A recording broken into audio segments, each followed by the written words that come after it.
north lang or south lang. No? Dapat lagi magkasama yung north at saka south.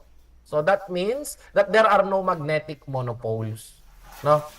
Uh, there have been a lot of experiments conducted by researchers, no? And mula noon hanggang ngayon, wala pang nade-demonstrate kahit saan, kahit kailan na may nakita or na-report ang mga scientists na magnetic monopoles.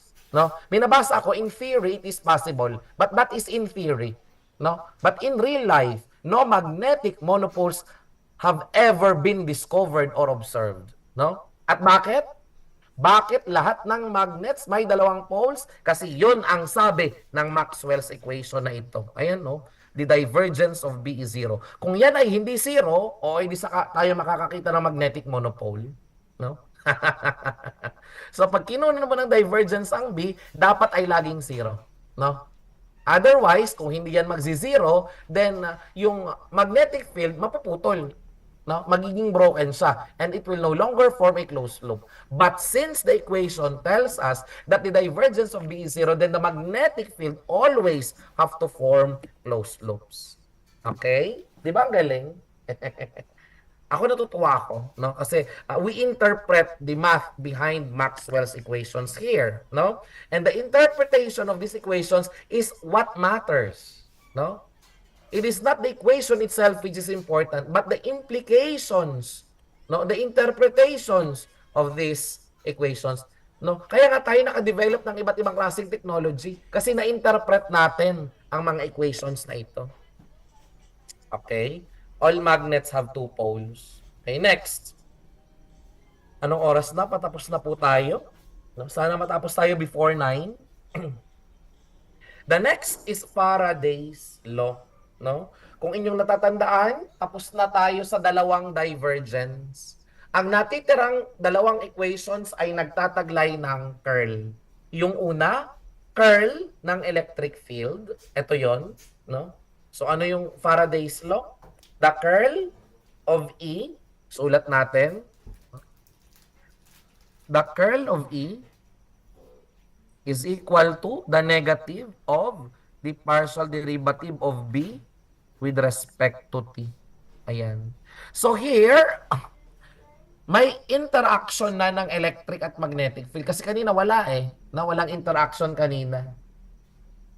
Kasi yung una, that is an equation which consists of electric field alone. The second equation contains magnetic field alone. But this third equation contains both electric and magnetic field. This is called Faraday's law. So, meron tayong electric field dito at meron tayong magnetic field doon. So, guys, ulitin natin yung analogy kanina na ang right-hand side ang cause at ang left-hand side ay effect.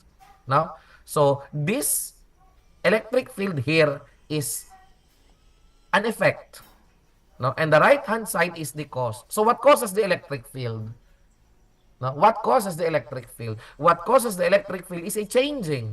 Sir, bakit changing? Kasi may derivative eh. We know that the derivative means rate of change. So, ano ang nagbabago? B. Ano ba yung B? Magnetic field. So kung ang equation na ito ay nakakapagsalita, anong gusto niya sabihin sa atin? Kapag ang magnetic field ay nagva-vary with time, it creates electric field. Napakasimple. Anong sabi niya? A changing magnetic field creates electric field. Yun lang yun. Saan daw nanggagaling ang electric field? Doon sa magnetic field na nagva-vary with time. No, yun po ang ibig sabihin ng right-hand side.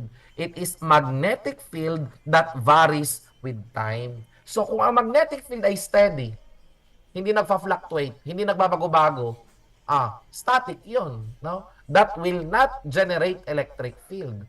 What creates electric field is a magnetic field that varies with time. No? Kasi yun ang sabi ng equation. The magnetic field that varies or fluctuates with time. Ano ang kanyang napuproduce? Siya ay nagke-create ng electric field na nagva-vary din with time. Ay may curl. So ibig sabihin, nagkakaroon ng circulation, no? Ang magnetic field na nagva-vary with time ay nagke-create ng circulating electric field, no? Why circulating? Because the very operation here, which we call the curl, yung del operator na may kasamang chorus, ang tawag ay curl. And what does it represent? It represents something that is rotating. Something that is rotating, no? Something that is circulating. Ano ba yung something na kinukunan mo ng curl? Di eh. So, anong ibig sabihin nito? There is a circulating electric field. Ay! Shit! Ganun pala yun. Yes. At saan ang galing ang circulating electric field? Doon sa time-varying magnetic field.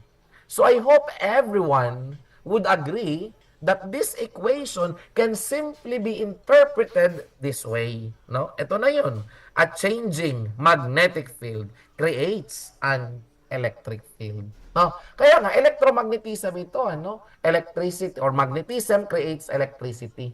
And this very equation is the reason why a generator works. Diba? Hindi gagana ang generator kung hindi dahil sa Faraday's law. So that means to say that Faraday's law is the underlying principle behind the operation of a generator. At dahil sa generator na naimbento ng mga tao, nagkaroon ng kuryente sa buong mundo. Di ba ang galing? So, kung walang Maxwell's equation, walang generator. Kung walang generator, walang kuryente sa mundo natin. No? At hindi magiging ganun ka-modern yung mundo natin ngayon. Kaya sinasabi ko sa inyo yung impact. No? Napakalaking impact ng mga equations na ito sa buhay natin. Okay?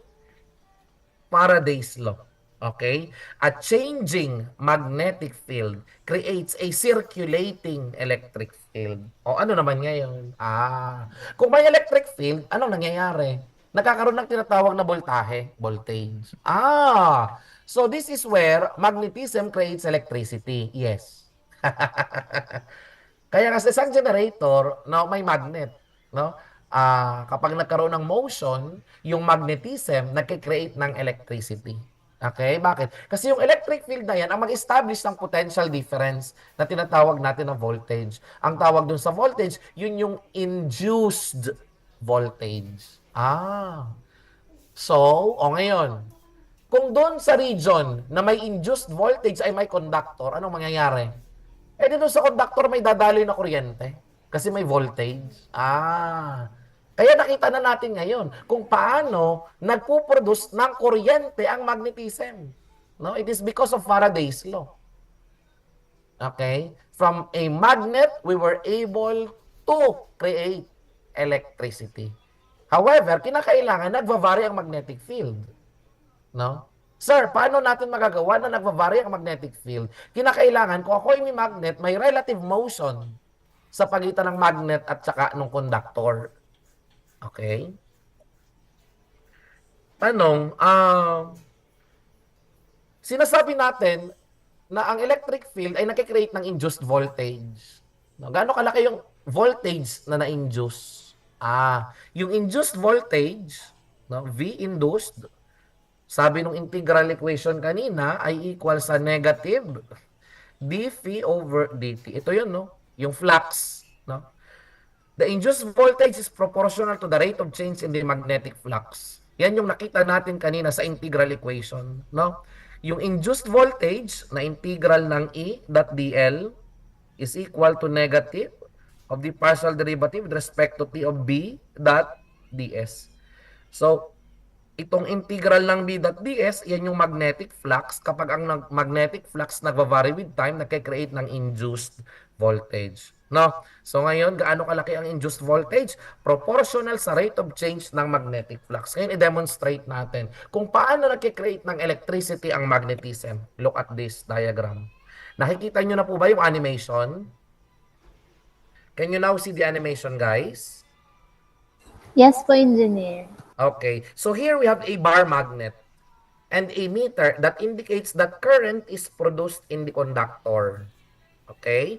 As you can see, kapag iginalaw natin yung magnet, no? Doon sa conductor, anong nangyayari? Ito yung start. Ito yung start. Gumalaw siya. Nag-create siya ng voltage. Ayun, no? positive voltage. Tapos nung hindi na gumagalaw, nag-zero. Kailan lang siya nag-generate or nag-i-induce ng voltage?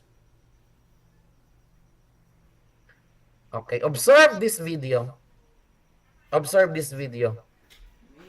Only when is voltage induced in the conductor, kailan lamang nagkakaroon ng induced voltage doon sa conductor? Anyone?